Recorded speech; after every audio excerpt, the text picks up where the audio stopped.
Alléluia. Je rends grâce au Seigneur de tout mon cœur, car il est déjà présent. Avant que je ne sois et avant que mon frère et ma sœur ne soient, toi, Seigneur Jésus-Christ, tu es déjà là. Seigneur, tu es prêt à te révéler à chacun de nous ici présents. Tu es prêt à révéler le Saint-Esprit. Le Saint-Esprit est prêt à révéler Jésus-Christ en cet instant. Et s'il te plaît, Papa, reçois la louange et l'adoration de nos cœurs. Dans le nom puissant de Jésus-Christ, je te prie. Amen. Amen. Amen. Bonjour, bonjour. Bon, il y a certains qui n'ont pas répondu, mais j'aimerais bien que tout le monde réponde. Bonjour, bonjour. Voilà, très bien, c'est bien.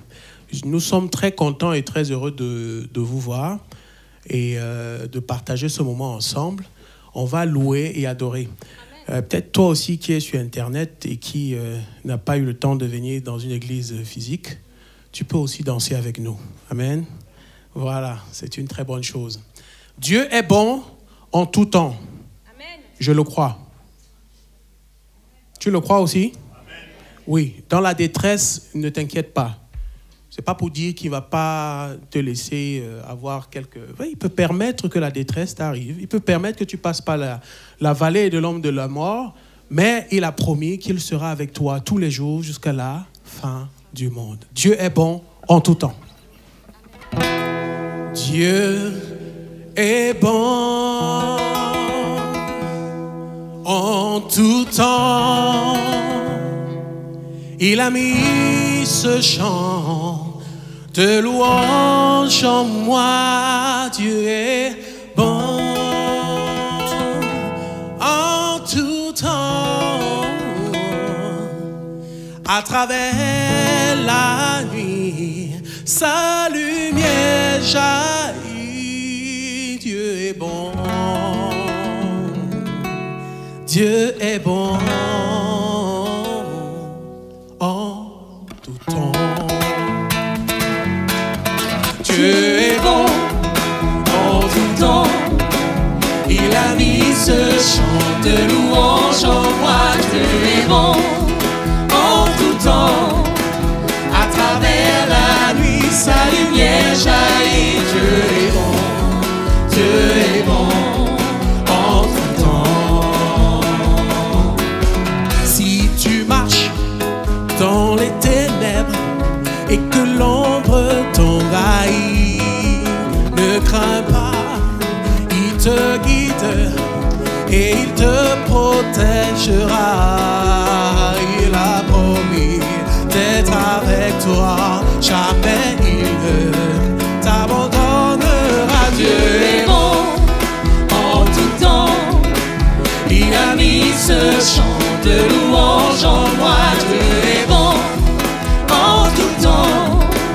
À travers la nuit, sa lumière jaillit. Dieu est bon. Dieu est bon en tout temps. Nous étions si indignes, mais il est mort pour nous tous. Il nous remplit de son esprit. Maintenant nous déclarons que son amour durera jamais et si bonté pour l'éternité. Dieu est bon en tout temps. Il a mis ce chant de louange en moi. Dieu est bon en tout temps. À travers la nuit, sa lumière jaillit. Dieu est bon. Dieu est bon en tout temps. Dieu est bon. Dieu est bon en tout temps. Il a mis ce chant de louange en moi. Dieu est bon en tout temps. À travers la nuit, sa lumière jaillit. Dieu est bon. Dieu est bon en tout temps. Même si je ne comprends pas tous les plans formés pour moi, ma vie est dans ses mains et à travers les yeux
désirons, Seigneur, une seule chose aujourd'hui.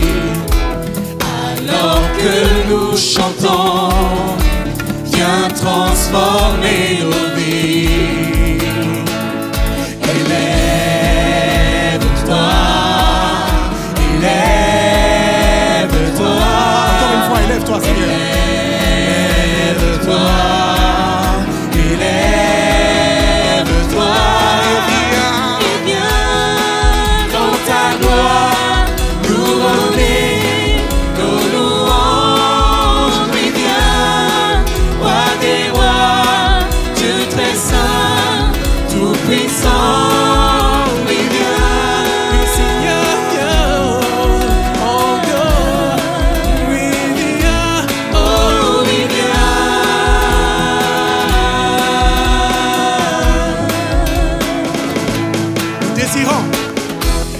Désirons, Seigneur, une seule chose aujourd'hui.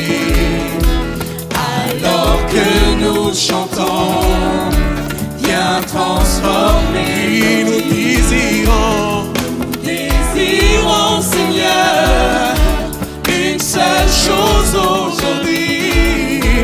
Alors que nous chantons, viens transformer nos vies. Élève-toi, élève-toi, élève-toi, élève-toi. Seigneur, viens. Et viens dans ta gloire couronner nos louanges. Et viens, roi des rois, Dieu très saint, tout puissant.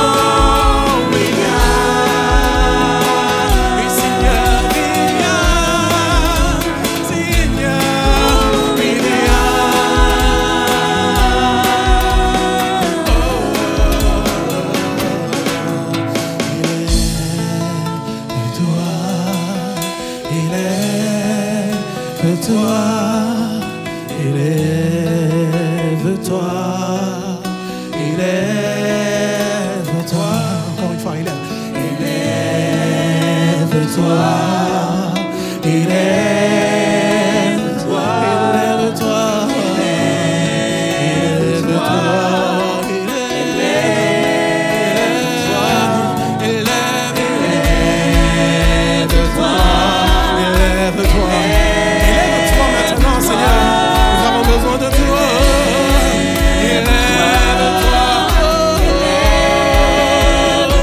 Seigneur, viens. Et viens dans ta gloire couronner nos louanges. Et viens, roi des rois, Dieu très saint, tout puissant. Et viens, Nous avons besoin de toi. oh, et viens. Seigneur, oui. Oh, oui, viens. Oh, Seigneur, viens. Viens, viens, viens. Oui, viens.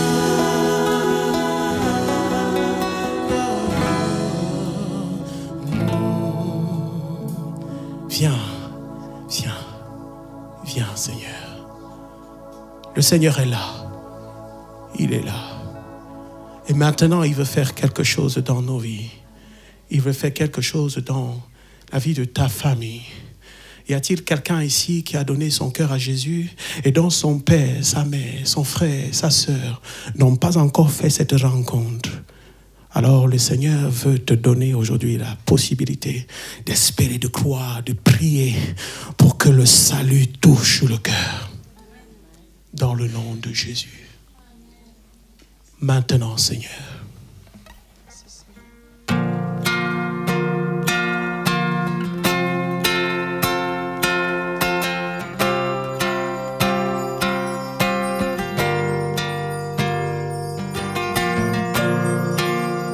Merci Seigneur Jésus. Merci pour ta présence dans nos vies. Merci pour le salut. Tu es celui qui ouvre les yeux des aveugles. Tu es celui qui change les vies. Tu prononces une parole, ce qui était mort pour vivre. Jésus. Tu es celui qui a inspiré cette œuvre, qui l'amènera jusqu'au bout. Tu as fait décider d'écrire cette histoire avec nous.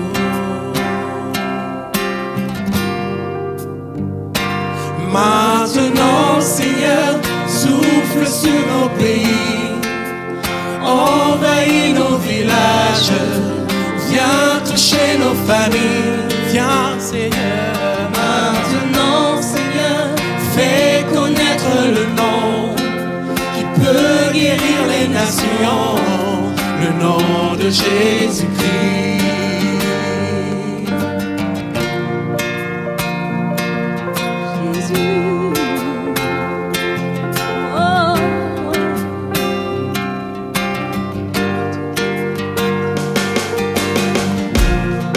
Tu es celui qui a inspiré cette œuvre, qui l'amènera jusqu'au bout. Oh, oh, oh.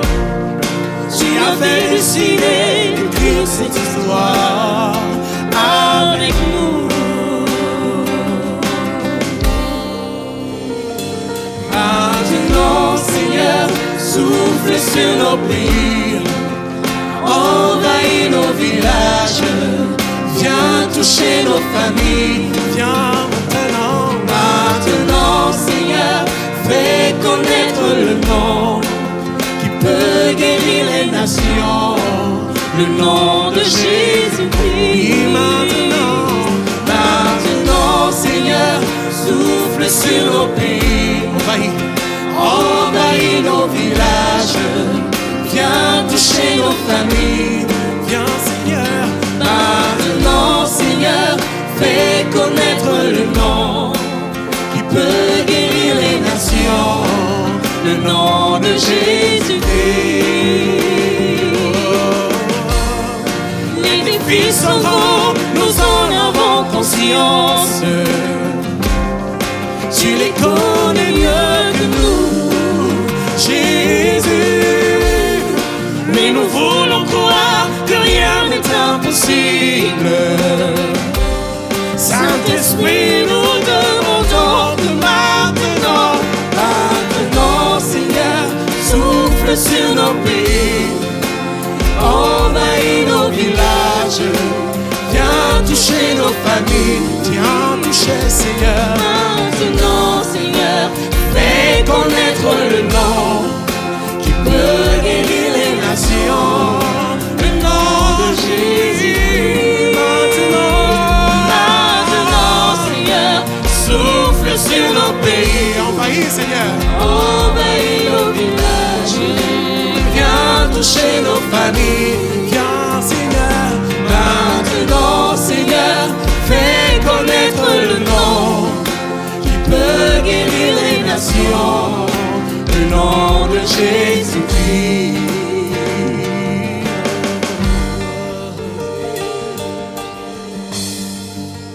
Fais tomber la pluie d'en haut.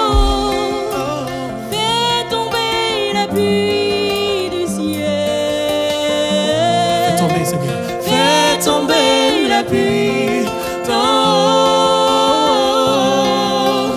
Fais tomber la pluie du ciel.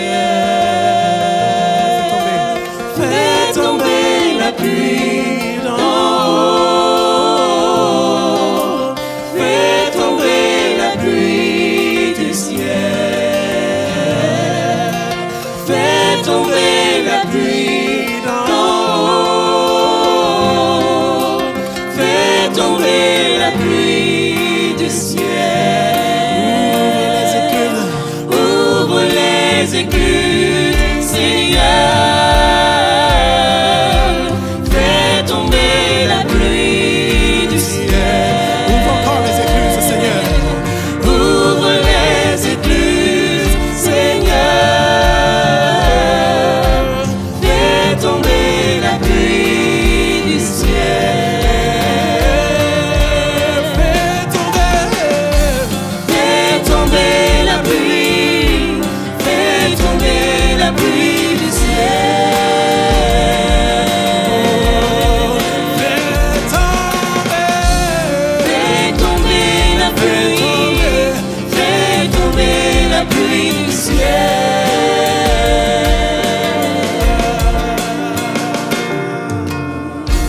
Maintenant, Seigneur. Maintenant, Seigneur, souffle sur nos pays. Envahis nos villages. Envahis nos villages. Envahis Nantes, Seigneur Jésus. Viens toucher nos familles. Maintenant.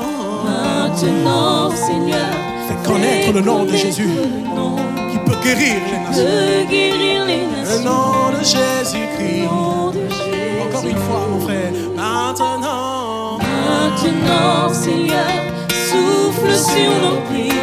Envahis. Envahis nos villages. Viens toucher Viens toucher nos familles. le cœur de nos familles, Seigneur. Maintenant, Seigneur, Ah. fais connaître le nom C'est le nom de Jésus qui est au-dessus de tout autre de nom. guérir les nations. Le nom de Jésus-Christ. Le nom de Jésus-Christ. Alléluia, Seigneur. Tu es élevé dans les cieux. Et il n'y a personne qui soit comparable à toi. Tu connais ma situation, tu vois, Seigneur, ce qui se passe dans nos familles respectives. Tu vois les cœurs. Ce que tu recherches, c'est un cœur qui t'adore. C'est un cœur qui t'aime. C'est un cœur qui t'est dédié à toi. C'est pour ça que tu dis, je veux un peuple saint. Saint. Un peuple saint. Me voici. Voici mon pays. Voici ma nation. Voici ma ville. Voici mon frère. Voici ma soeur. Voici mon beau-père. Voici ma belle-mère. Voici mon père. Voici ma mère. Élève ta voix, mon frère, ma soeur, et bénis le Seigneur. Et prie même pour ta famille. Dans le nom de Jésus, que la grâce de Dieu se déverse. Nos frères vont s'approcher pour la scène. Bien, ceux qui ont été désignés, qui s'approchent pour partager le pain et le vin.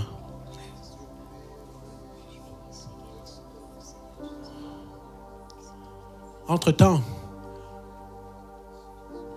avant de prendre le pain et le vin, mon frère, ma soeur, j'aimerais, comme au premier culte, préciser ceci. Donner la définition de ces emblèmes. Le pain, pas comme dans certaines autres églises. Le pain n'est pas réellement la chair de Jésus fraîche qu'on est en train de manger. On n'est pas des cannibales. Mais le pain rappelle le corps de Jésus-Christ qui a été meurtri à la croix. Notre pasteur Julien l'avait encore dit il y a quelques semaines. Les Romains utilisaient des fouets avec des ongles à la fin, en bout. N'imaginez pas ça sur votre corps. Mais notre roi des rois, il a pris ça sur son corps. Et quand on le frappait, la chair s'arrachait. Quand on a mis la couronne d'épines, on a frappé pour que ça rentre réellement. Vous imaginez la douleur. Donc ne prends pas le pain sans savoir ce que c'est. Le pain, c'est le souvenir du corps de Jésus-Christ meurtri à la croix. Quand tu prendras le vin, Une fois de plus, ce n'est pas le sang réel. Non, c'est un jus de raisin. Mais l'importance n'est pas dans le vin, mais l'importance dans la signification de ce que c'est. Le sang de Jésus versé pour le rachat de ce que nous sommes. Donc Jésus te rachète au prix de son sang. Jésus verse son sang sur ta vie et ça crée une couverture. Tu lui appartiens désormais. Qui va se lever contre toi? Qui va parler contre toi? Est-ce ta propre chair même? Non. Mais c'est valable pour celui qui a accepté l'œuvre de la croix. Oui, il y a une œuvre, il y a une démarche personnelle. Le fait d'accepter. Si tu n'as pas accepté l'œuvre de la croix, ce n'est pas pour toi. Il n'y a pas une discrimination. Mais le royaume des cieux est clair. Ou tu es chaud, ou tu es froid. Si tu es tiède, Dieu te vomira. Mais c'est une exhortation pour toi qui n'a peut-être pas encore fait le premier pas. Approche-toi de la croix. Cette croix, Jésus est mort dessus. On n'a pas dessiné un homme dessus parce qu'il n'est pas resté cloué. Non, il est mort, il est ressuscité et il vit à jamais. Et ce même Dieu qui est monté dans le ciel reviendra te chercher, me chercher. Et c'est pour ça qu'avant de partir, il a dit, faites ceci en mémoire de moi. Voilà la signification de ce que nous prenons. Donc mon frère, ma soeur, n'appelle pas le jugement sur toi. N'appelle que la grâce de Dieu et le pardon de Dieu. Si tu reconnais que tu as péché, ferme les yeux, demande pardon. Et la grâce de Dieu va se poser sur ta vie. Et si tu es né de nouveau, passé par les eaux du baptême, mon frère, ma soeur, ne te prive pas de la scène. Lève-toi et prends le pain et le vin. Fermons les yeux 1 minute, tous ensemble. Ne nous laissons pas distraire. Nous sommes en train d'adorer le roi des rois qui nous donne ses emblèmes pour nous rappeler de la croix, de l'œuvre de la croix. Et prie pour toi-même. Père, merci. Merci pour la grâce que tu nous fais de te connaître, toi le Dieu vrai et véritable. Merci pour ton amour inconditionnel dans nos vies, Seigneur. Merci parce que tu nous as tirés de la boue où nous étions, Seigneur. Tu nous as fait grâce, tu nous as ramenés à toi, tu nous donnes la vie éternelle. Oh Père, comment ne pas te dire merci, te louer, t'adorer, toi le Dieu bon, toi le Dieu fidèle. Seigneur, nous ne sommes pas différents des autres, Seigneur. Nous ne sommes pas différents des autres peuples, Seigneur, mais tu nous as fait cette grâce, Seigneur, merveilleuse de te connaître. Père, nous te louons, nous ne cesserons de te dire merci, de t'adorer, de te louer pour ce que tu es, Seigneur, pour nous. Merci, toi le vrai pain, le pain qui est descendu du ciel, toi qui as donné ta vie à la croix pour nous, Seigneur. Ton corps a été meurtri, Seigneur. Ton sang a coulé pour que nous ayons la vie éternelle, pour que nos péchés nous soient pardonnés. Seigneur, alors ce matin, quand nous allons prendre, Seigneur, ce symbole, Père, que ceci nous aide à nous souvenir toujours ce que tu as enduré à la croix pour nous. Que nous puissions, Seigneur, marcher toujours dans la droiture, dans la vérité. Que nous puissions toujours rechercher, Seigneur, la communion avec toi, Seigneur, de marcher selon ta parole. Apprends-nous, Seigneur, à t'obéir de tout cœur. Apprends-nous, Seigneur, à nous aimer les uns les autres comme toi tu nous as aimés. Apprends-nous, Seigneur, ô Dieu de miséricorde, à marcher, Seigneur, selon ta volonté dans nos vies. Merci, Père, pour ta grâce. Merci pour ton amour. Merci pour ce que tu fais tous les jours dans nos vies, Seigneur. Nous savons que tu es là, malgré nos soucis, malgré nos difficultés, malgré les épreuves de la vie, malgré les combats, Seigneur. Nous savons que tu nous abandonneras jamais. Tu es là. Apprends-nous aussi à ne garder nos yeux fixés que sur toi.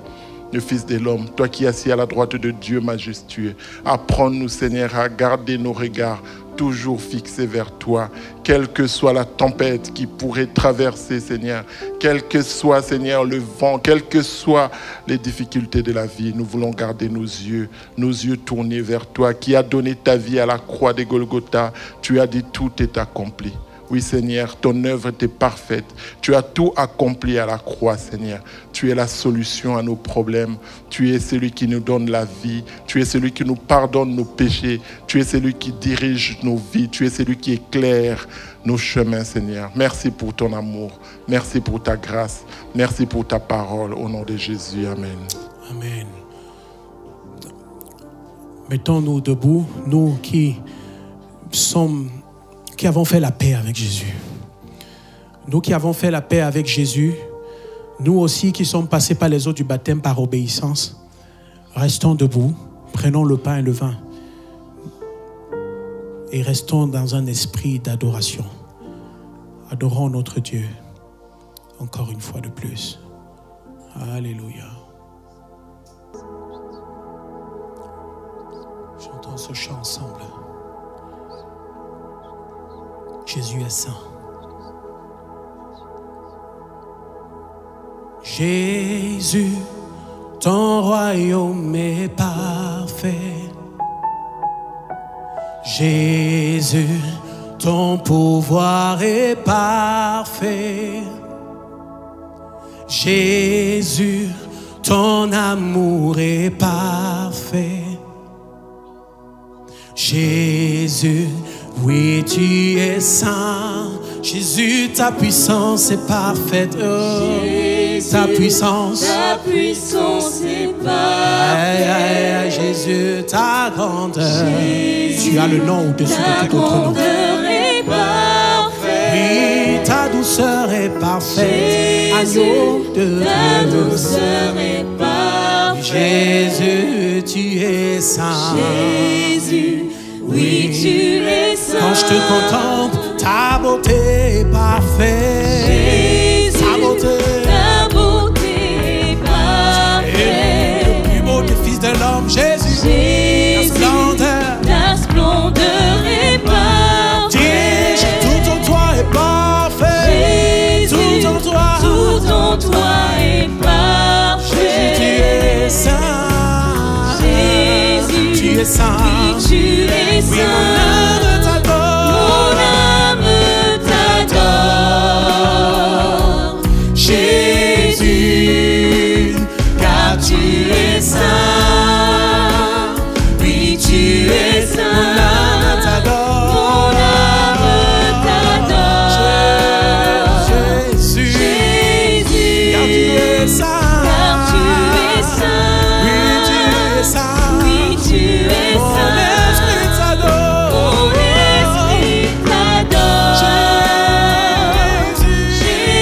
Jésus, car tu es saint.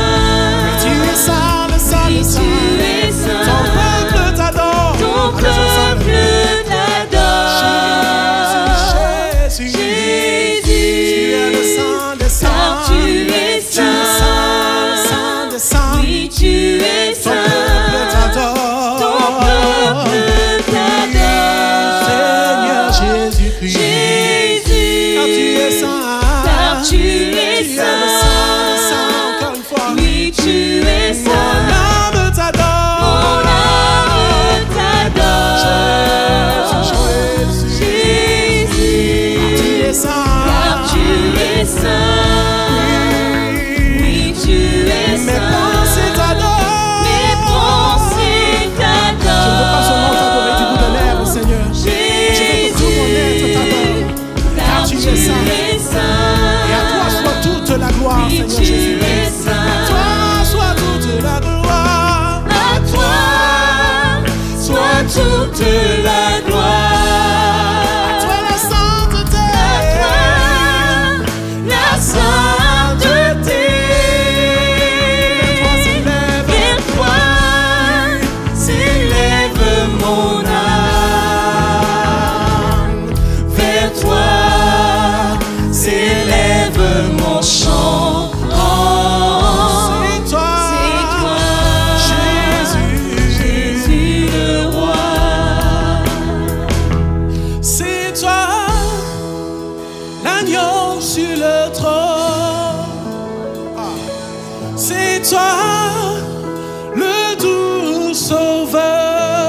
également Lion de Juda. Chante avec moi. C'est toi, Lion de Juda. Puissant guerrier. C'est toi, puissant guerrier. Tu combats pour moi.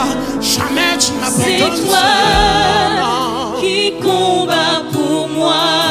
C'est toi, Dieu de l'univers. C'est toi, Dieu de l'univers. À toi soit toute la gloire. À toi la sainteté. À toi la sainteté. Vers toi s'élève mon âme. Vers toi s'élève mon âme. Vers toi s'élève mon chant. C'est toi, Jésus le roi. Chante encore. À toi soit toute la gloire. à toi soit toute la gloire. Église, élève ta voix. À toi la sainteté. À toi, Oui, la sainteté. Vers toi s'élève mon Vers toi âme. s'élève mon Vers toi âme. s'élève mon Vers chant. toi s'élève mon chant. C'est toi, Jésus le roi. C'est toi, Jésus le roi. C'est toi, Jésus. Jésus le roi. C'est toi, Jésus le roi. C'est toi, Jésus. Jésus le roi. Maître des cieux, tu règnes en tout temps. C'est toi, Jésus. Jésus le Oui, roi. c'est toi, Jésus le roi. C'est toi, Jésus. Jésus le Je roi. t'adore. Je t'adore, Je t'adore. je t'adore, je t'adore. Jésus. Jésus le Je roi. t'élève. Je t'élève, je t'élève, je t'élève. Jésus. Jésus le Je roi. Je t'acclame, je t'acclame, je t'acclame. Jésus encore. le Je roi. t'acclame, Je t'acclame, je t'acclame, je t'acclame. Jésus le roi. Alléluia, alléluia, alléluia. J'acclame Jésus le roi. J'acclame Jésus le roi. Élève ta voix, mon frère, ma soeur. Élevons nos voix tous ensemble. Bénissons Jésus-Christ, le roi des rois. Élevons nos voix. Béni sois-tu, Seigneur. À toi soit la gloire. À toi soit la sainteté. Quelle joie, Seigneur, quand je réalise que le Créateur du ciel, de la terre, de l'univers, celui qui règne en majesté, celui que les anges adorent, celui devant qui tout genou fléchit, c'est toi qui m'as aimé, Seigneur. Tu n'as pas attendu que je te connaisse, mais tu m'as aimé, Seigneur, du fin fond du péché. Lorsque je disais que Dieu n'existe pas, lorsque je disais que je n'ai pas besoin de Dieu, tu m'as aimé, Seigneur.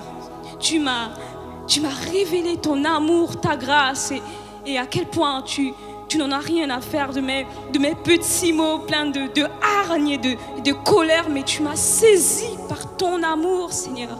Tu m'as révélé ta grâce. J'ai vu ta main, Seigneur, me conduire. Et je sais aujourd'hui, Seigneur, que peu importe les circonstances, la vie, la mort, rien ne peut me séparer de ton amour. Merci, Seigneur Jésus. Merci, Seigneur. Merci, Seigneur.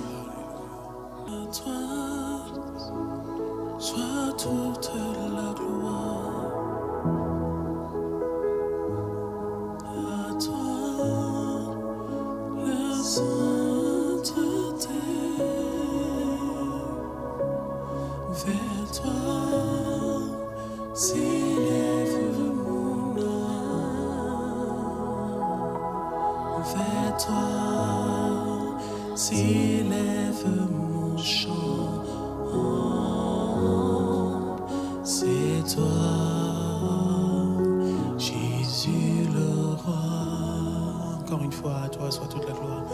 À toi soit toute la gloire. À toi la sainteté, à toi la sainteté.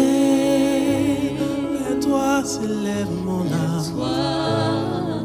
S'élève mon âme. Oh, vers toi s'élève mon chant. C'est toi, Jésus le roi. Oui, nous avons du prix aux yeux de l'Éternel. Nous sommes la prunelle de ses yeux. Amen, amen, amen. Nous allons maintenant, pendant que tu vas mettre tes mains dans ta poche, loue en même temps le Seigneur, parce que c'est un moment de louange et d'adoration. Amen. Amen. Voilà, donc on offre ce que le Seigneur nous a mis à cœur pour l'Église, pour l'avancement de l'Église, pour les besoins de l'Église. Amen. Et Dieu veut se servir de ce qu'il t'a donné. Amen. Avant qu'il ne passe, je me rappelle, vous voyez, lorsque Dieu a donné la définition, enfin quand il a dit qu'il fallait construire le tabernacle, le coffre de l'alliance, avec les chérubins montés dessus, etc. Il devait être recouvert d'or. Le couvercle devait en or massif. Vous savez d'où venait ça, cet or-là? Il venait de tout le peuple. Amen. Donc il y avait une vision, il y avait une œuvre que le Seigneur a dit qu'il fallait faire, un projet. Mais Dieu s'est servi du peuple en même temps pour pouvoir à ces besoins-là. De la même manière, nous sommes une église. Dieu veut se servir de ce que nous avons, de ce qu'il nous a donné, parce que ce qu'il nous donne, ça lui appartient. Amen. Vous n'êtes pas d'accord avec ça? Amen. Très bien. Donc on va se lever en même temps et on va chanter pendant que nos frères vont passer ce dernier chant. Levons-nous tous ensemble, on va chanter. L'Éternel va faire encore des miracles dans nos vies. Amen. Moi je crois. Amen. Ce qu'il a promis qu'il dit et ce qu'il a dit qu'il fera, il le fera encore. Encore et encore.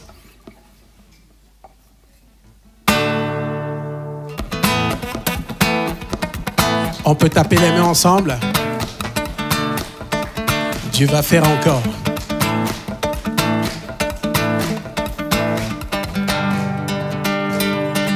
Dieu va faire encore. Dieu va faire encore. Dieu va faire encore. Dieu va faire encore. Dieu va faire encore. Dieu va faire encore. Dieu va faire encore. Dieu va faire encore.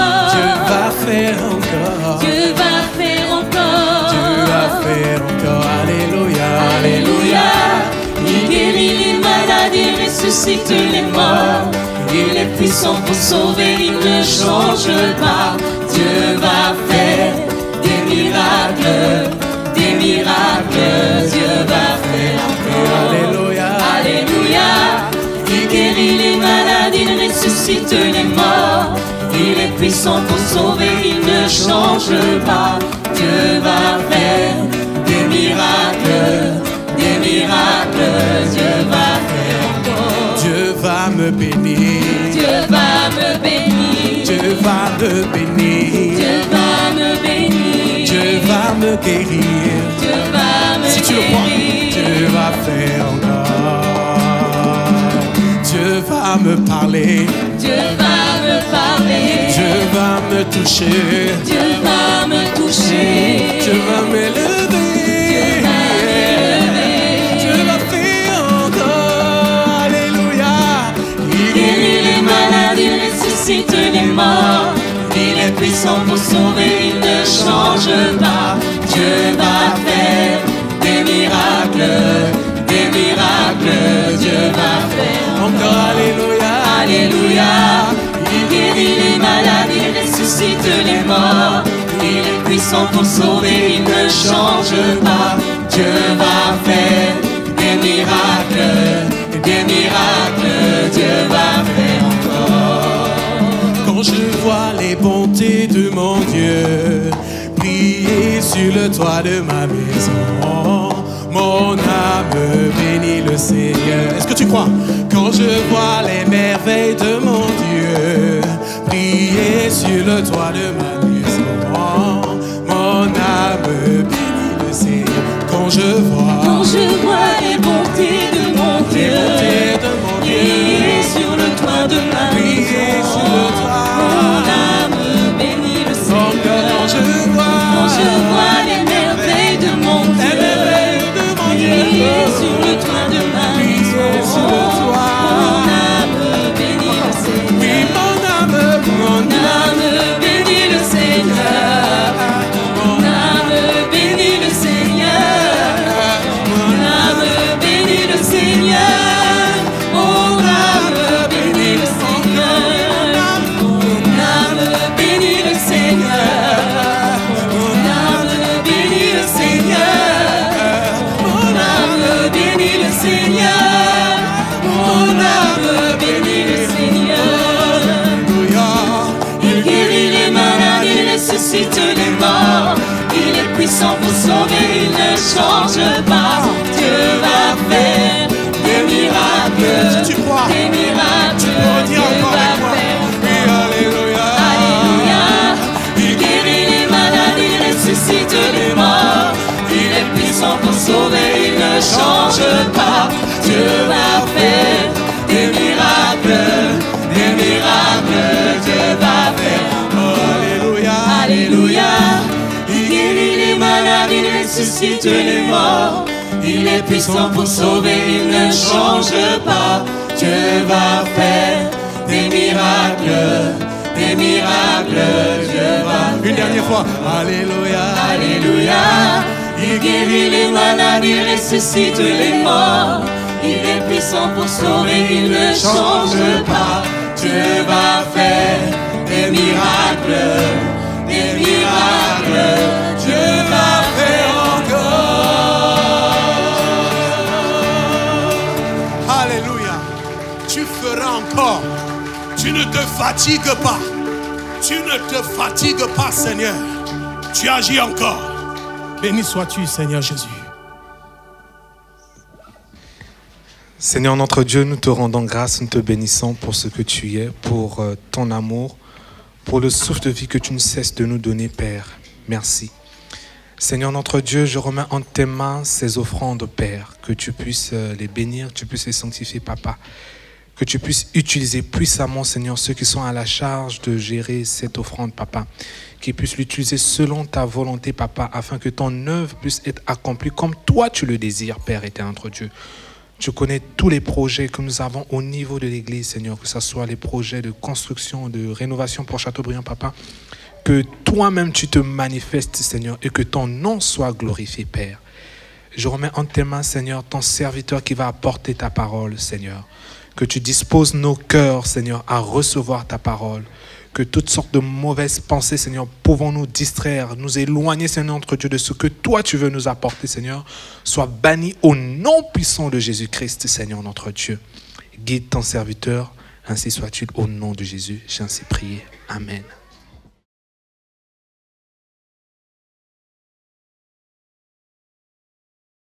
Bonjour aux amis qui nous visitent pour là les premières fois. Et puis pour ceux qui nous suivent aussi certainement sur les réseaux sociaux, soyez les bienvenus et que Dieu vous bénisse. On va baisser nos têtes juste quelques secondes, on va prier si vous voulez bien. Seigneur, merci pour ta parole.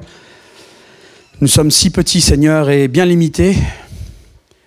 Je te prie, Seigneur, de m'aider, de nous aider aussi à saisir, à comprendre ce que tu veux nous transmettre, Seigneur, et que cette parole ne reste pas morte, mais qu'elle soit révélée dans nos cœurs, Seigneur. Que chacun, chacune puisse prendre sa part ce matin et que ton esprit puisse travailler au travers de ta parole en nous, afin qu'elle soit révélation et qu'elle porte des fruits, Seigneur. Que ta parole soit suivie d'action dans nos vies et qu'elle ne reste pas parole morte, Seigneur. Merci pour ta puissance et pour ta majesté dans ce lieu.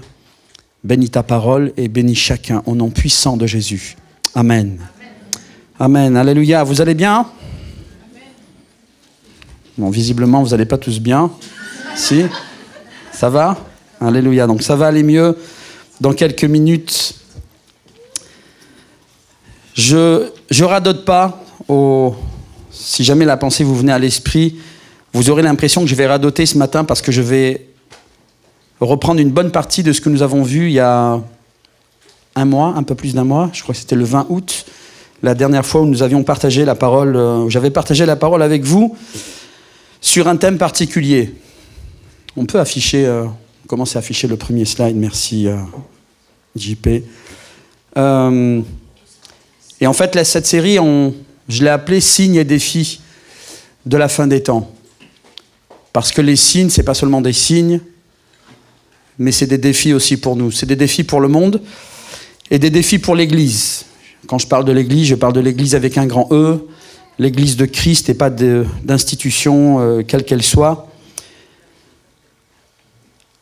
Des défis parce que les signes s'intensifient et les signes se répètent, vont devenir de plus en plus intenses. Et ça sera un défi pour la foi. Ça sera un défi pour ceux qui ne croient pas. Beaucoup vont se tourner vers le Seigneur à cause de ce qu'ils vont voir, vivre. Et ça a déjà commencé, je peux vous dire qu'avec certaines circonstances que nous avons vécues depuis le Covid, beaucoup d'hommes, de femmes sont interpellés et se posent des questions. Reviennent, entre guillemets, à la religion, se posent des questions. Beaucoup se procurent la Bible et certains même rencontrent le Seigneur sans l'intervention d'un chrétien ou d'un pasteur. Donc ces choses servent aussi le plan de Dieu et des hommes, des femmes viennent à la connaissance du salut. Ça, c'est une grâce. Mais des défis aussi pour nous, les croyants, parce que l'Église, globalement, n'est pas vraiment prête au retour du Seigneur. Elle n'est pas prête parce qu'il y a beaucoup de concepts, de mythes, de croyances qui se sont installés dans l'esprit des chrétiens, de raisonnements qui n'ont rien à voir avec la réalité biblique et qui risqueraient de nous surprendre.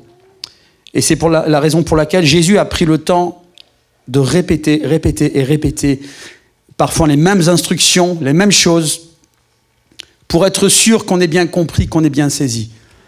Et même en agissant de cette manière avec les disciples, eh bien, le Seigneur s'est rendu compte qu'il avait beau répéter, les disciples n'avaient pas saisi ce qu'il voulait dire. Et c'est la même chose pour nous, frères et sœurs, encore pire pour nous. Parce que les disciples à l'époque n'étaient pas pris par toutes sortes de pensées, de choses, d'activités autour d'eux. Nous vivons des vies trépidantes, c'est des vies de folie que nous vivons. Nous sommes sollicités de tous les côtés. La pression sociale est là parce qu'il faut être performant, il faut rendre des comptes, il faut payer nos factures. Et c'est une pression incroyable qui s'exerce sur les êtres humains. Et pour nous, les croyants, les chrétiens, eh bien, ça exerce une pression sur notre foi. Et ça nous met aussi en danger. Le fait d'être attaché à des fausses croyances, comme le fait par exemple qu'un chrétien ne doit pas souffrir, on trouve ça nulle part dans la Bible. Jésus, lorsqu'il fait le récit dans Jean chapitre 15 de la vigne, disant qu'il était la vigne et que nous sommes les sarments, écoutez bien, ne soyez pas distraits. Les 3 chapitres précédents parlent de la persécution.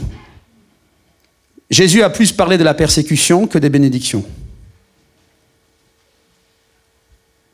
Et si Jésus prend la peine de mettre en garde les disciples et puis les chrétiens, nous, des siècles après, c'est pour une raison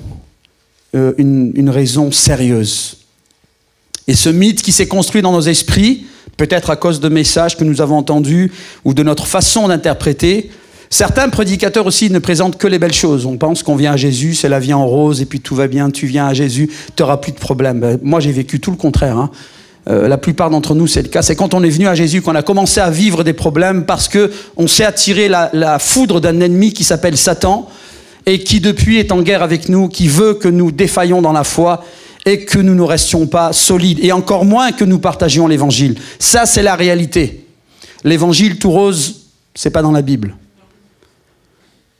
Si bien que en France, moi je l'ai vécu en direct, on m'a demandé de ne pas parler de la persécution. Il ne faut pas effrayer les chrétiens. Il faut leur parler que des bonnes choses. Garder les chrétiens comme à l'état de bébé en fait. Alors que On part en Afrique du Nord, en Afrique subsaharienne et dans d'autres endroits du monde, en Asie. La première chose que nous enseignons aux nouveaux croyants, c'est la persécution. C'est la première chose qui est abordée, frères et sœurs. Et c'est quelque chose de tout naturel, ils le comprennent. Ils sont sous l'islam, sous le bouddhisme, l'hindouisme ou d'autres religions, d'autres pratiques. Et ils savent que s'ils quittent, ils sont condamnés à mort. Alors lorsqu'on les enseigne sur la persécution, ce que Jésus a fait avec les disciples, eh bien ils le reçoivent, parce qu'ils connaissent l'enjeu, ils connaissent le défi. Alors ayant-nous grandi dans ce concept, dans ce mythe, dans ce fantasme de croire que le chrétien ne souffre pas, lorsque le chrétien souffre, il pense que Dieu l'a abandonné. Il pense qu'il a péché, que Dieu l'a rejeté. Il pense que Dieu a perdu sa puissance, que Dieu l'a abandonné, que Dieu n'est pas fidèle et qu'en fait c'est Satan qui a le dernier mot dans tout. Et c'est pour cela qu'on voit beaucoup de chrétiens qui défaillent et qui abandonnent la foi. Ils abandonnent la foi parce qu'on leur a fait croire, ou ils ont cru, que être en Jésus, ça signifiait aucun problème, aucun souci. Et ça, c'est complètement faux. Et c'est pour ça que Jésus prend le temps de nous prévenir, de nous donner des instructions, des recommandations, des avertissements, toutes sortes de choses qui vont être là pour nous préparer. Pour qu'au moment où ces choses arrivent, nous nous souvenions et que nous ayons la force, malgré peut-être la souffrance et l'épreuve, la difficulté, de dire non, le Seigneur avait dit, il est écrit ceci dans la parole. Et ces choses nous donneront la force, avec l'action aussi surnaturelle du Saint-Esprit, pour tenir bon dans des moments de tension, dans des moments difficiles, dans des moments de pression, que le monde est en train de connaître et qu'il va connaître. Parce que ces choses vont s'accélérer, s'intensifier de façon incroyable. Et si nous ne sommes pas attachés au Seigneur vraiment de façon solide, eh bien nous serons emportés et nous risquerions de défaillir dans la foi. Donc c'est quelque chose de très sérieux. Lorsqu'on parle de... On avait évoqué Matthieu 24. Matthieu 24, donc c'est un des récits dans les évangiles qui relate les instructions que le Seigneur a données aux disciples et puis à nous, l'Église, par conséquent. Et ces mêmes textes, on les retrouve à peu près identiques, mais avec certains détails parfois qu'il n'y a pas dans l'un et dans l'autre. On retrouve ces mêmes choses dans Marc, chapitre 13, et dans Luc, au chapitre 21. Donc vous voyez, dans les évangiles, déjà dans 3 évangiles, dans 3 livres, ces choses sont relatées, apportées de façon différente par les apôtres. Au-delà des évangiles, eh bien, vous avez même dans la Genèse, à la fin du livre de la Genèse, vous avez déjà des textes qui relatent les temps de la fin. Nous avons le livre de Daniel, le prophète Daniel, qui est ce prophète par excellence que Dieu a utilisé pour lui révéler les mystères et les signes des temps de la fin de façon très précise. Et des choses qui sont vérifiables historiquement, des choses que je ne savais pas et que j'ai appris, que j'ai étudiées. Et j'étais stupéfait de voir l'exactitude historique même, qui n'a rien à voir avec la religion ou avec la Bible, de la précision historique des événements que Daniel avait exposés à l'avance. Des choses qui sont dans nos livres d'histoire, que nous apprenons même à l'école. Le livre de Sophonie, le prophète, ce petit prophète comme on l'appelle. Et puis enfin, le livre de l'Apocalypse. Apocalypse qui ne veut pas dire fin du monde, ça ne veut pas dire catastrophe. Apocalypse, c'est apo, oté, calypsis, le voile. Oté, le voile. Quel voile? Ce voile que nous, les humains, nous avons devant les yeux naturellement. Il y a ce premier voile que nous avons lorsque nous sommes incroyants, que nous venons à Jésus. Eh bien, alors, Jésus ôte ce voile qui nous permet de comprendre et de réaliser les choses de Dieu. Nous étions aveugles et nous voyons à présent. Et il y a aussi ce voile-là dans notre marche chrétienne, ou des temps particuliers, et pas seulement à des chrétiens, parce que Dieu révèle aussi des choses aux incroyants. Il y a des temps où Dieu ôte le voile, ce qui empêche de voir devant nous. Nos yeux physiques ne voient que les choses physiques, matérielles, temporelles. Mais il y a des yeux spirituels, parce que nous ne sommes pas des êtres juste faits de chair et de sang, mais nos êtres sont capables de voir des choses qui sont dans le monde invisible. Et ça, c'est du domaine du surnaturel. C'est Dieu qui permet que ce voile soit ôté. Et c'est ce qu'il a fait avec Daniel et avec d'autres et avec Jean notamment pour le livre de l'Apocalypse, qui signifie donc ôter le voile. Le voile a été ôté pour ces hommes à qui Dieu a donné la capacité de voir des choses au-delà de l'humain, au-delà du matériel, du temporel, et à qui Dieu a révélé les mystères et les choses liées aux signes de la fin des temps, et même qui touchent à l'après, c'est-à-dire lorsque nous serons auprès du Seigneur. Alors vous voyez ce panorama, les évangiles, la Genèse, Daniel, l'Apocalypse, tous ces textes qui sont là et qui nous répètent les mêmes choses, certains avec des éléments, des détails qui sont différents de l'un à l'autre, mais lorsqu'on les prend dans l'ensemble, eh bien, on a une image, une photo, un aperçu du plan de Dieu. Et donc, de la Genèse à l'Apocalypse, Dieu ne se lasse pas de nous instruire sur la fin des temps. C'est pas pour nous faire peur. Parfois, nous, on évite parce qu'on dit « oh, c'est un casse-tête ». Et oui, parce que parfois, il faut lire, il y a des recoupements, il y a un assemblage d'instructions qui sont données, d'enseignements. Et ça, c'est les spécialistes qui étudient la fin des temps. Moi, je ne suis pas un spécialiste de la fin des temps, mais il y a beaucoup d'hommes de Dieu qui maîtrisent ce sujet et qui pourraient nous en dire plus. Mais ce n'est pas le sujet. Moi, je ne veux pas vous conduire dans une étude systématique ou théologique des signes de la fin des temps. Je veux replacer certaines choses et vous aider à saisir certains aspects, certaines notions liées à la fin des temps, parce que ça nous touche de façon concrète et pratique, directe. Notre vie en dépend. Vous comprenez? C'est quelque chose de très sérieux. Parce que si nous n'entendons pas les instructions du Seigneur, nous ne tiendrons pas. Par découragement, par abattement, par déception, nous risquerions d'abandonner, de nous décourager. Et donc le Seigneur nous a donné toutes ces choses-là pour nous instruire, nous informer, nous rendre forts. Et pour que lorsque ces choses arrivent, nous ne disions pas « le Seigneur m'a abandonné, l'ennemi est plus fort, le monde est plus fort ». Non, ce que Dieu a dit, il l'a dit, frères et sœurs. Dieu est Dieu, il ne change pas. Il n'y a pas beaucoup d'amen, hein? Il y a que 3 chrétiens ce matin à l'église. Dieu est Dieu, il ne change pas. Ce qu'il a dit, il l'accomplit. Même si on pense que... Oh, on peut même être dans le doute en tant que chrétien. Avec tous ces amis, ces gens qui nous disent « oh, depuis qu'on nous parle de la fin du monde, hein, elle est où la fin du monde? Le monde est toujours là. » Oui, mais Dieu use de patience pour que le plus grand nombre soit sauvé, pour que le plus grand nombre rentre dans le royaume de Dieu et soit sauvé. Donc Dieu fait preuve de patience à cause de son amour. Toujours est-il qu'il y a un temps, et vous lirez souvent ce terme dans la parole de Dieu, au temps marqué. Vous entendez? Au temps marqué. Il y a un temps marqué pour chaque chose dans le plan de Dieu. Dieu n'est pas pris au dépourvu. Il a un plan et il sait où il va. Et tu es inclus dans ce plan. Tu es inscrite dans ce plan. Là aussi, ouvre les yeux sur ce que tu es, sur qui tu es en Christ. Tu n'es pas juste un petit être humain parmi des milliards. Non, tu es une personne en particulier que Dieu a intégrée dans son plan. Et tu as tout autant d'importance que les autres. Il n'y a pas de petit, de grand, de moyen. Ça ne dépend pas du niveau d'instruction sociale ou autre. Ça n'a rien à voir. Le royaume de Dieu ne fonctionne pas avec ces valeurs-là. Il fonctionne avec d'autres valeurs. Est-ce qu'on peut passer les 2 dernières images, s'il te plaît, mon frère? L'année dernière, vous vous souvenez, on avait partagé ces choses.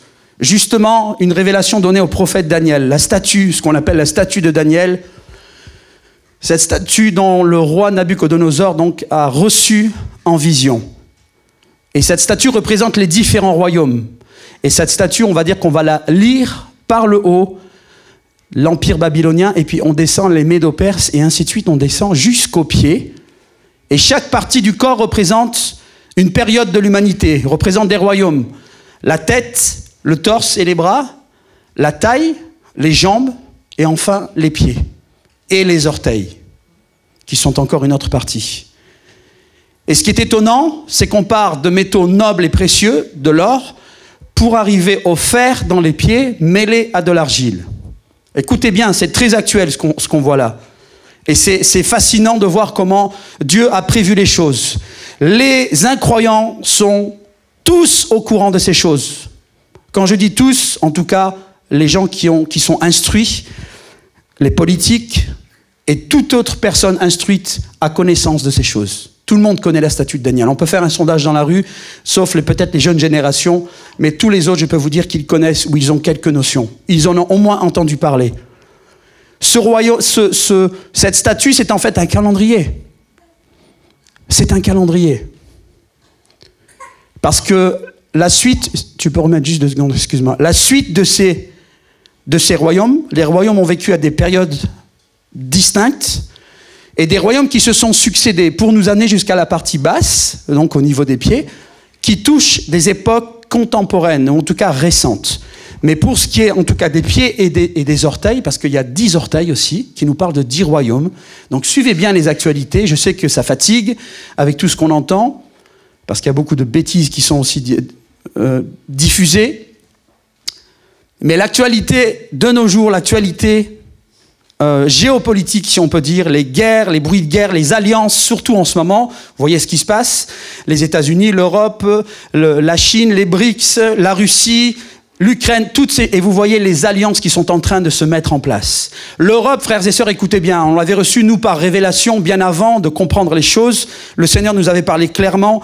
Les choses se sont confirmées lorsque nous étions à l'école biblique, et ensuite, en grandissant auprès des frères, des pasteurs, on a appris aussi, j'ai appris d'autres choses, mais qui sont venues toutes confirmer. Ce que nous voyons là, c'est une certitude. Ce n'est pas, comment dire, juste des théories ou des choses qui... Non, c'est très concret, très pratique.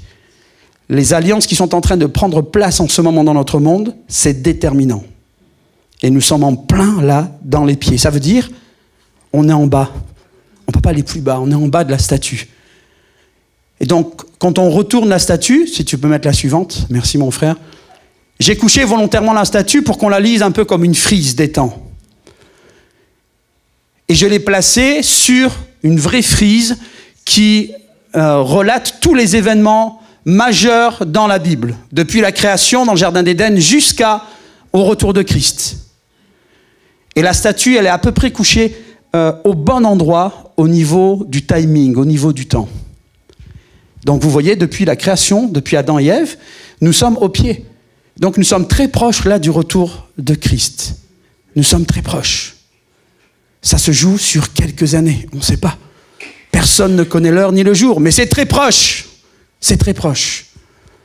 Vous savez pour la petite histoire que dans cette vision, Daniel voit une pierre qui se détache un rocher qui se détache d'une montagne et qui commence à tomber, à rouler et qui vient frapper cette statue au pied.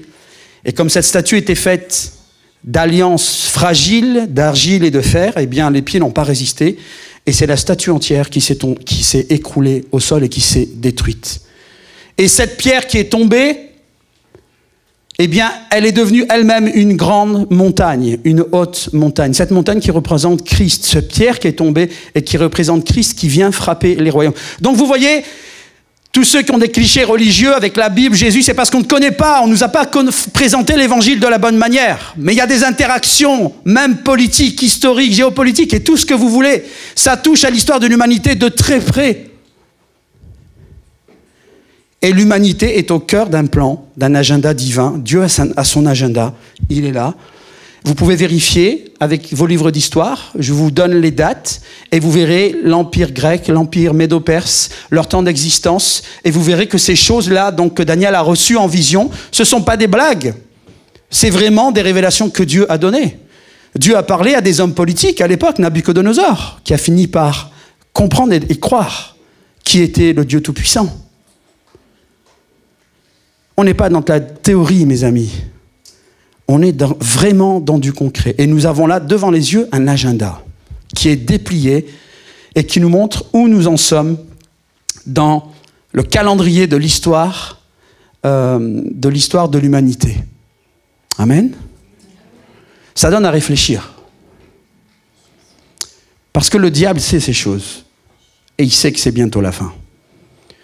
Mais le diable, de son côté, et c'était le cas depuis la tour de Babel, son intention, c'est de monter, de reprendre la place sur le trône de Dieu. Le diable, en volant la royauté à Adam et Ève dans le jardin, en les faisant pécher, est devenu le prince de ce monde. Le prince de ce monde, c'est Satan. Donc ça signifie que nous étions sous la domination de ce prince, de prince des ténèbres, nous étions ses enfants. Et Dieu nous a arrachés. Dieu nous a réadoptés. Parce que Satan avait fait de nous ses enfants. Alors comprenez que ceux qui sont autour de nous, qui ne connaissent pas Dieu, eh bien, ils sont sous cette domination. Et tout comme nous, ils ont besoin de cette grâce, que quelqu'un leur parle pour qu'ils quittent et qu'ils viennent dans la présence de Dieu, dans le royaume de Dieu. En tout cas, au temps marqué, chaque chose que le Seigneur a annoncée s'accomplira. Rien ni personne, aucun président, gouverneur, aussi haut soit-il placé, aucun économiste, aucun milliardaire, trimilliardaire ne pourra changer le plan de Dieu. Ce que Dieu a prévu, il va l'accomplir. Amen. Ça, c'est une certitude, même si parfois nous les humains, nous sommes dans le doute, dans la crainte. Dieu est Dieu, il ne change pas. C'est juste une question de temps. Et au temps marqué, les choses s'accompliront. Amen.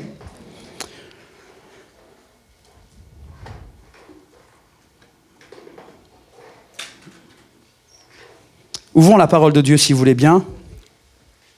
Je vais essayer de maîtriser le temps parce qu'à chaque fois je dis ça et puis je me fais piéger.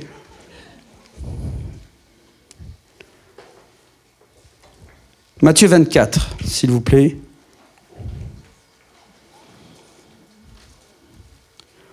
On peut peut-être...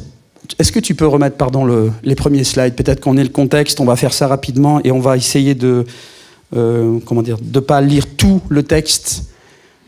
Le contexte, on l'avait déjà évoqué la dernière fois, le contexte de Matthieu 24, et c'est pas anodin, il y a une logique, il y a une cohérence. Jésus, dans Matthieu 21 et 22, avant donc d'évoquer les signes des temps et les recommandations aux disciples et puis à nous l'Église, il va faire passer au chef religieux un mauvais quart d'heure, qui était censé emmener, instruire, conduire le peuple d'Israël dans les choses de Dieu et leur faire produire de bons fruits. Et Jésus donc les confronte et les condamne en les maudissant clairement. Et c'est à ce moment-là aussi qu'il, officiellement dans la parole de Dieu, c'est un tout petit verset qu'on ne fait pas attention, dans Matthieu 21 au verset 43, vous pourrez lire ça. Voilà pourquoi je vous déclare, en parlant aux chefs religieux, que le royaume de Dieu vous sera enlevé et sera donné à un peuple qui en produira les fruits. Ça, c'est très puissant ce texte. On réalise peut-être pas, mais ça veut dire que tout le plan de Dieu, l'ancienne alliance, le peuple juif, les alliances que le Seigneur avait faites avec ce peuple et essentiellement avec les chefs religieux, c'est comme si Dieu résilie le contrat. Le contrat est résilié. Je résilie mon contrat avec vous parce que vous avez été incapables et indignes de conduire mon peuple. Et je vais prendre ce royaume, je vais le retirer, je vais le remettre à un peuple qui sera digne d'emporter les fruits. En parlant de qui? En parlant de l'Église, avec un grand E. Les croyants, c'est-à-dire nous, vous. Et pour l'instant, des choses sont en attente pour le peuple d'Israël, en attendant que les prophéties s'accomplissent complètement. Dans ce même texte, Jésus partage la parabole des invités. Vous vous souvenez, les invités? Le roi qui marie son fils, qui envoie ses serviteurs chercher les invités. C'est l'image d'Israël. Le Père, c'est Dieu. Le Fils, eh bien, c'est le Fils, c'est Christ, qui va se marier. Les noces de l'agneau, les noces du fiancé. Et les serviteurs sont envoyés, les prophètes sont envoyés parmi le peuple juif pour les faire venir à la fête, aux noces. Mais chacun était occupé.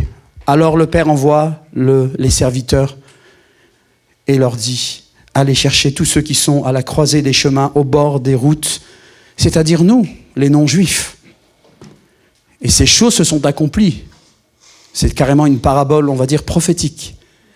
Et puis la controverse concernant son identité, et où Jésus, et ça c'est un petit clin d'œil pour les amis musulmans qui suivent le message, la prédication depuis leur maison, depuis leur smartphone, Jésus dans ce texte notamment va réaffirmer son identité, sa divinité, puisqu'il va citer le psaume de David, dans lequel David dit, le Seigneur dit à mon Seigneur, viens et assieds-toi à ma droite. Il était question dans ces échanges de la descendance de David. Jésus avait posé la question aux Juifs en leur disant, mais est-ce que le Messie sera de la descendance de David? Et ils ont dit oui, c'est un descendant de David. Et Jésus les reprend justement, et ça a été, je pense, un peu comme une gifle pour eux, parce qu'ils sont repartis sans rien pouvoir répondre. Jésus leur dit, alors pourquoi David dit, le Seigneur dit à mon Seigneur, en parlant du Seigneur, du Dieu, le Père, si on peut dire comme ça, qui parle à Dieu le Fils, au Fils, en lui disant, viens t'asseoir à ma droite. Et dans le texte, le mot Seigneur est écrit avec un S majuscule.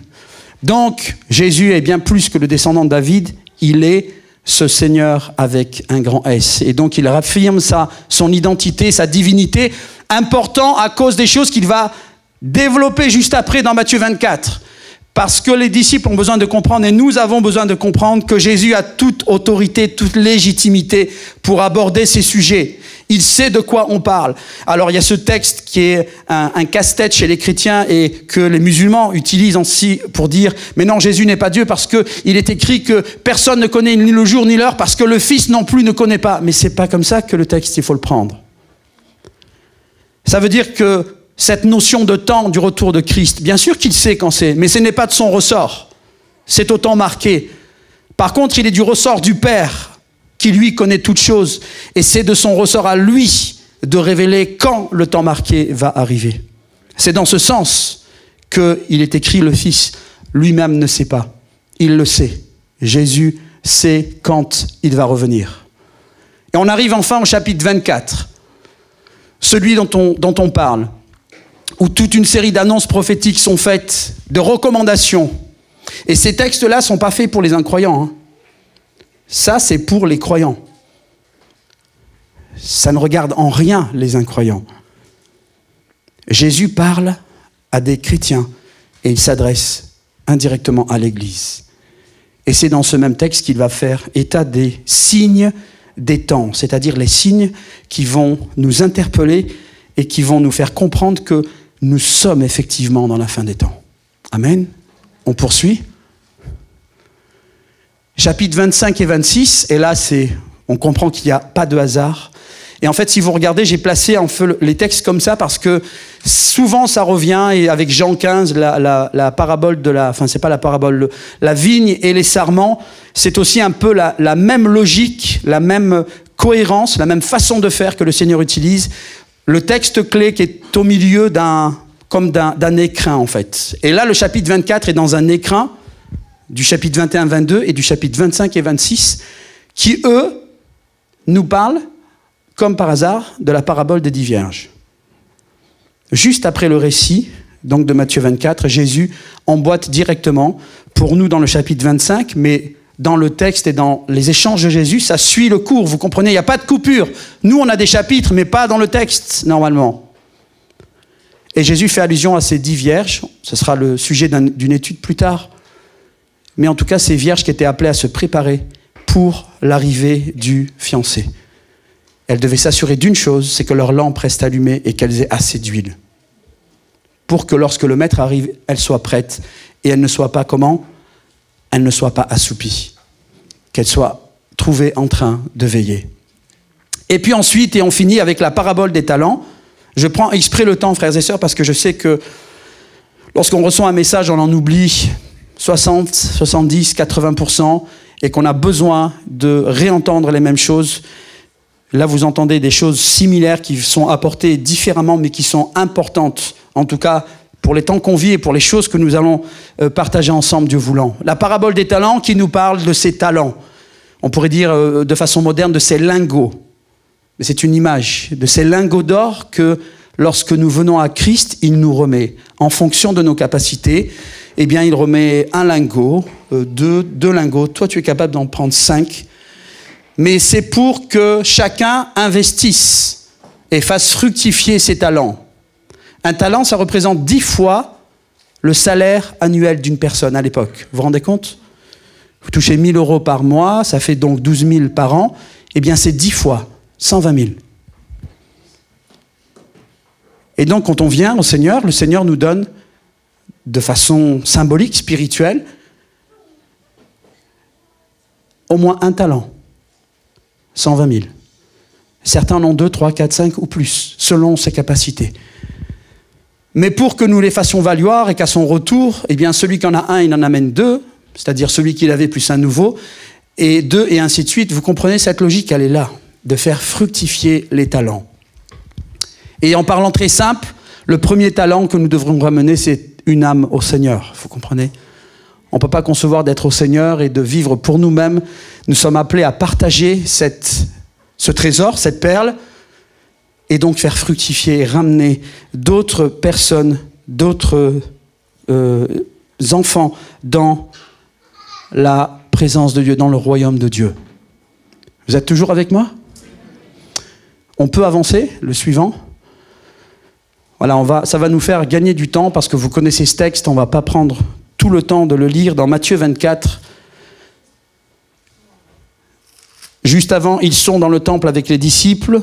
Jésus vient de régler le compte aux chefs religieux. Et les disciples, pour désamorcer un peu l'ambiance, l'atmosphère, ils vont lui dire à Jésus, tu as vu un peu les murailles de ce temple, c'est magnifique, quoi, cette construction. Et Jésus va commencer cash directement en leur disant, voilà, ce que vous voyez là, ça va être détruit. Il ne restera pas pierre sur pierre. Le temple sera démoli. Et ça nous rappelle, vous vous souvenez, le texte avec la Samaritaine où Jésus dit « Il n'est plus question de ce temple ou de votre temple sur le mont Garizim, parce que le Père cherche quoi ? Des adorateurs en esprit et en vérité. Par l'esprit et en vérité. » Donc, c'était aussi dans la volonté de Dieu que ce temple soit détruit. Pour que les hommes ne restent plus attachés à un bâtiment, ça nous donne une leçon aussi à nous, mais qu'on comprenne que l'Église, c'est le corps, c'est le peuple. Amen. Jésus donc prend la peine de faire toute une série de recommandations et il cite les signes. Écoutez bien.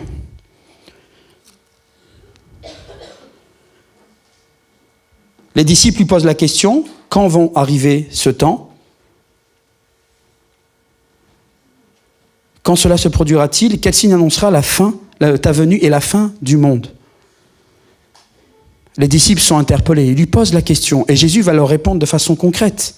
Et il va leur parler en leur disant, lorsque vous verrez les faux prophètes, les fausses doctrines, vous entendrez parler de guerre et de bruit de guerre, des famines et de tremblements de terre, de persécutions, eh bien, sachez que c'est le commencement. Il leur dit, ne vous inquiétez pas parce que ces choses doivent arriver. Vous entendez ? Ces choses doivent arriver, c'est normal, ça fait partie du processus. Et il leur dit, ça n'est que le début des douleurs de l'enfantement.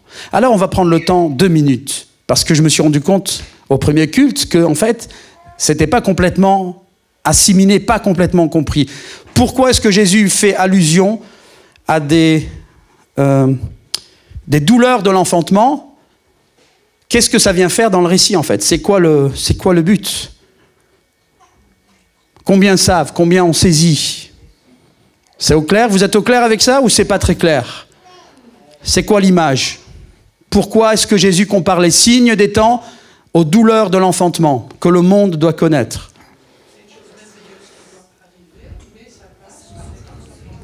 Amen. Mais la chose merveilleuse, c'est quoi ? Le retour de Jésus ? Ouais.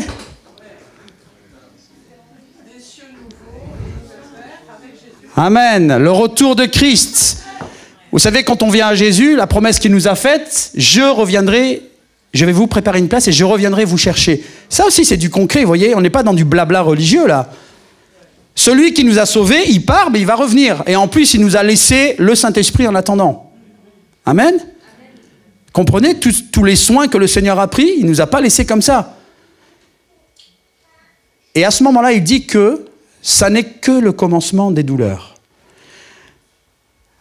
Pour ceux qui sont déjà chrétiens, frères et sœurs, on a toujours lu, je pense, dans ce sens, de cette manière, en comprenant de cette manière, lorsqu'on lisait Matthieu 24 ou d'autres textes, nous sommes en 2010, 2020, on pense que ces choses, ça concerne les temps à venir, un peu les temps qu'on vit peut-être, mais les temps à venir. Mais en fait, ce que Jésus est en train de nous expliquer, c'est qu'au moment où Jésus parle, ces choses-là, c'est des choses que les disciples vont vivre de leur vivant. En tout cas, leur génération va vivre ces choses-là. Et la preuve, c'est le texte de Matthieu 24, verset 34, lorsque Jésus dit « Vraiment, je vous assure que cette génération-ci, celle-ci donc, puisqu'il leur parle, ne passera pas avant que tout cela ne commence à se réaliser. » Avant que tout cela ne commence à se réaliser. Le ciel et la terre passeront, mais mes paroles ne passeront jamais. Vous vous rappelez ce que je vous ai dit? Dieu est Dieu, il ne change pas ce qu'il dit, il l'accomplit. C'est juste une question de temps. Autant marqué. Autant marqué, ce que Dieu a prévu, ça va s'accomplir. Alors, lorsqu'on lit la parole, on se disait, bon, c'est des temps à venir, il faut faire attention, il faut être prudent. Mais là, en lisant, on comprend que les douleurs de l'enfantement, elles ont commencé déjà à l'époque. Ça veut dire quoi? Si Jésus donne ces signes comme les signes des temps de la fin, ben les temps de la fin ont déjà commencé à l'époque. Vous êtes avec moi? La fin des temps déjà a commencé à ce moment-là. Et on réalise trop peu, frères et sœurs et amis, que lorsque Jésus est venu sur la terre, c'est pas pour qu'on fasse un petit Jésus efféminé sur une croix avec les yeux bleus, qu'on adore dans certaines religions, voyez, qu'on fasse des crucifix, toutes sortes de blabla. C'est pas ça le but. C'est pas ça le but.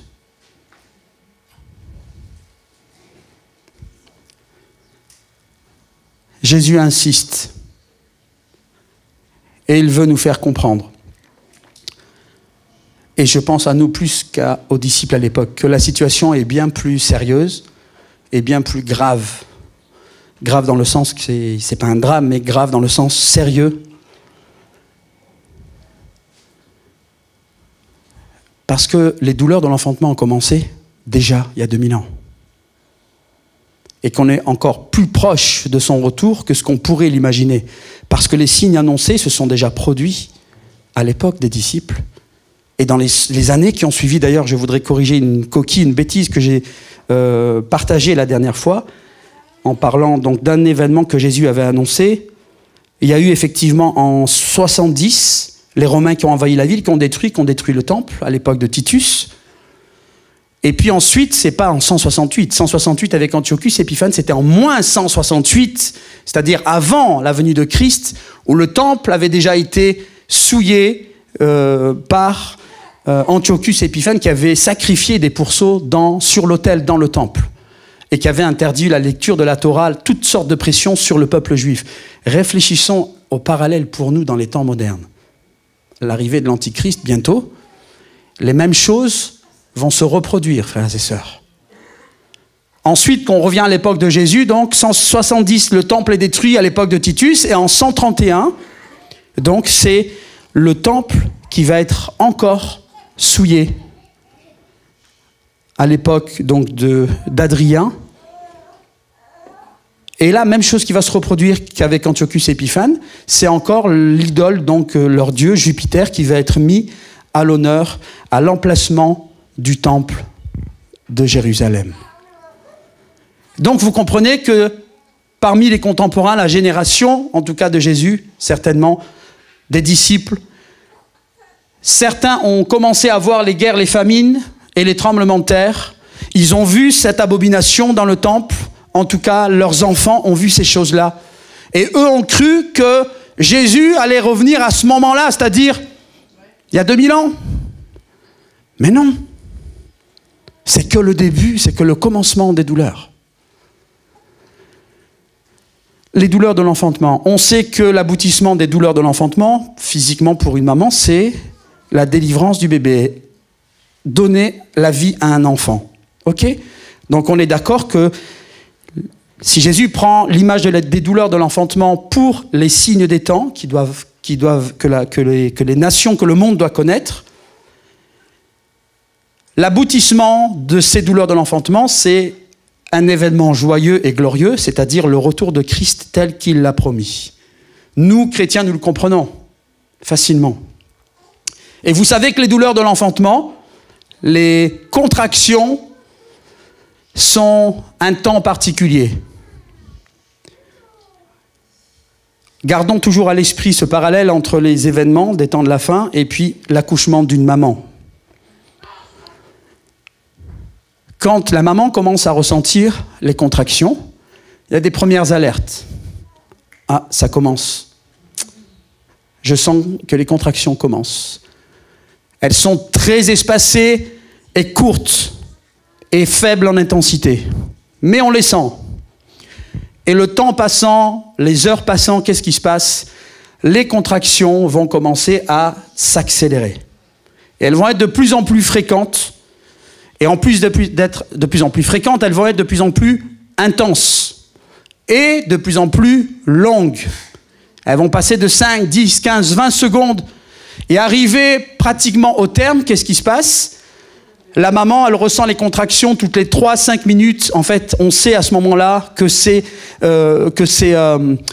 sur le point d'arriver. Et les contractions durent jusqu'à 40, 50, 60 secondes. C'est presque en continu. Mais ces choses doivent arriver pour une maman, vous comprenez? Pourquoi? Oui, mais pourquoi les contractions? On ne peut pas accoucher du bébé comme ça, sans souffrir. Ça aurait été bien, non? C'est quoi le but des contractions?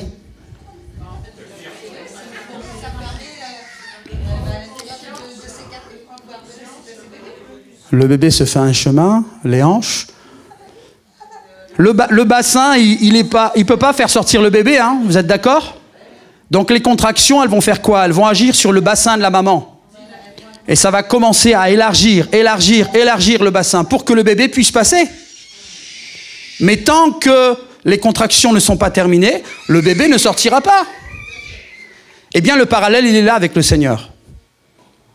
Il faut que ces choses arrivent. Ne vous inquiétez pas, ça n'est que le début. Ce n'est que le commencement des douleurs. Et gardons à l'esprit, frères et sœurs, que ces douleurs ont commencé il y a 2000 ans. Donc depuis 2000 ans, nous sommes dans la fin des temps. Ça doit nous réveiller 2 fois plus, ça, frères et sœurs. Parce que Jésus, il est vraiment à la porte. Il est vraiment à la porte. Ne vous bercez pas avec ces discours. J'entends parfois des chrétiens qui disent « Oh, mais toutes les prophéties ne sont pas accomplies. » Ah bon, pourquoi? Tu connais toutes les prophéties? Est-ce que tu as un calendrier? Tu notes les prophéties et tu notes quand elles sont accomplies? Laisse les prophéties aux spécialistes. Toi, contente-toi de ce que la Bible dit et des signes que le Seigneur a annoncés. Parce que si nous voyons ces signes, et vous voyez la folie qu'on vit en ce moment, les catastrophes naturelles, certaines qui ne sont pas toujours naturelles, mais... et ça aussi, ça fait partie de la tromperie, frères et sœurs. On va parler clair et franc, d'accord? On a affaire à un système corrompu au niveau mondial, parce que des hommes méchants ont pris le contrôle au-dessus de nos gouvernants, des hommes qui ont beaucoup d'argent, et des hommes qui n'appartiennent pas à Dieu, mais à Satan. Et qui veulent mettre l'humanité en esclavage. Pas seulement les chrétiens, mais tous. Mais les chrétiens sont particulièrement dérangeants. C'est pour ça qu'on va mettre certaines lois pour les écraser un peu, parce qu'ils nous font un peu trop d'ombre. Ils nous fatiguent avec leurs louanges et leurs prières et leur temps de jeûne. Et on va s'occuper aussi de leurs églises. Vous savez que pendant que nous, on attend le retour du Seigneur, il y en a qui sont en train de préparer l'arrivée de leur Messie, l'Antichrist.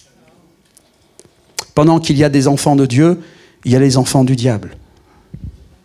Ceux qui ne le savent pas, mais ceux qui le savent et qui le servent, qui sont satanistes. Et ils ne se cachent plus, hein. Vous avez vu ces derniers temps? Ils ne se cachent plus. Ils s'affichent. Et toi, tu as honte de parler à Jésus dans la rue? Tu as honte de parler de Jésus à ton voisin? Oh non, je ne me sens pas, moi. Et pendant ce temps, les satanistes, ils jeûnent, ils prient, ils détruisent les couples, ils détruisent les pasteurs, ils détruisent des églises. Et ça marche, hein. On n'est pas en train de vous raconter des histoires, les amis, hein. Soyez pas de ceux qui disent « Oh, mais toutes ces histoires-là, c'est pour les comment dire, ceux qui comprennent rien, là, les petites gens, là. Nous, quand même, bon, l'évangile, c'était pour il y a 2000 ans. Attendez, les amis, vous allez avoir des surprises, vous allez voir. Il y a plus de sorcellerie, de satanisme et de magie que vous ne l'imaginez. Et maintenant, c'est affiché au grand jour. Et ça doit nous donner une leçon à nous, qui avons honte ou qui essayons de couper les cheveux en quatre pour partager l'évangile. Vous êtes là?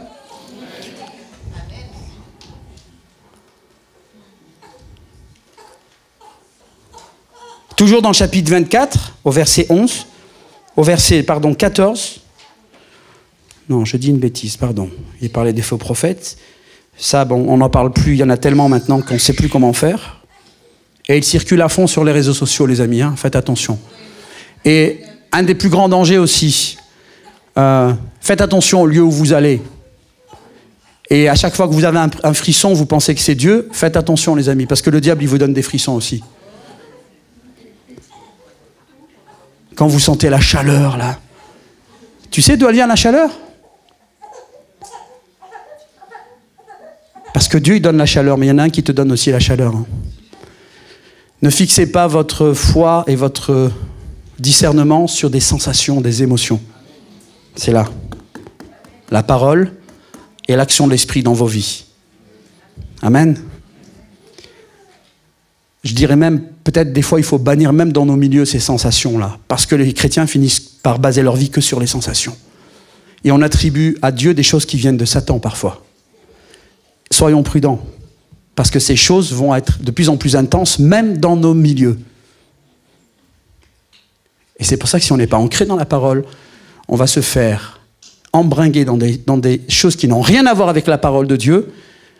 On va se retrouver séduit. Alors je préfère passer pour un radical et me maintenir dans la vérité, plutôt que d'être un béni oui-oui qui va dire amen à tout et accepter toutes sortes de choses qui n'ont rien à voir avec Dieu. Et ça, c'est des choses qui nous guettent, frères et sœurs. Et plus les temps vont avancer, plus ça va être compliqué, parce qu'en fait, l'étau se resserre. Jésus est à la porte. Satan veut arriver à l'apogée de son ministère, à l'apogée de son royaume. Il est le prince, mais il veut être reconnu par tout le monde comme le prince de ce monde. Vous m'entendez? Et il va faire tout ce qui est possible, même s'il fallait remonter sur le trône de Dieu. Mais on sait que ce sont des choses impossibles. Et au milieu de tout ça, de cette guerre, eh bien c'est nous. Nous sommes là. Les chrétiens et les non-chrétiens. Donc nous, on doit être prêts, se préparer et aller accomplir la mission première qui est la nôtre, c'est-à-dire d'annoncer l'évangile. D'être le sel de la terre et la lumière de ce monde. Amen. Il y a moins d'amen, hein, vous avez vu? C'est comme ça. Amen. Amen. Amen. On a du mal, hein? Seigneur, aide-nous. Donc, verset 34 de Luc 21, il est écrit « Prenez garde à vous-même, pour que vos esprits ne s'alourdissent pas. » Ça nous concerne, hein? Prenez garde que vos esprits ne s'alourdissent pas à force de trop bien manger et de trop boire. Il n'est pas parlé d'ivrognerie, là, hein, d'accord? C'est louable, c'est une bonne chose de manger, de boire. C'est pas un péché. Mais le Seigneur nous fait comprendre qu'en fait, il y a un danger là dans le confort. Et qu'à force de bien manger, bien boire, on finit par perdre de l'esprit les priorités. Et on est plus concentré sur les choses d'ici-bas, sur ce qu'on va manger à midi, ce qu'on va faire dans la semaine, plutôt sur ce que nous sommes et les défis qui sont devant nous, c'est-à-dire nous sommes enfants de Dieu, Christ est à la porte, je dois me préparer, je dois préparer mon foyer, ma famille, et je dois annoncer autour de moi le plus possible. Parce que Jésus revient. Et je dois être prêt pour être fort quand les temps mauvais vont arriver. À force de trop bien manger, de trop boire, et de vous tracasser par les choses de la vie. Vous vous rendez compte? Déjà à l'époque, ils se tracassaient la vie. Ils se tracassaient l'esprit avec les choses de la vie. Mais nous, on vit des vies de fous, en fait. Je ne sais pas pour vous, mais parfois c'est insupportable. Nos esprits, nos pensées sont sollicités de tous les côtés et en même temps pour plusieurs choses différentes. Et là aussi, c'est un plan du diable. Un peu plus de pression, vous voyez.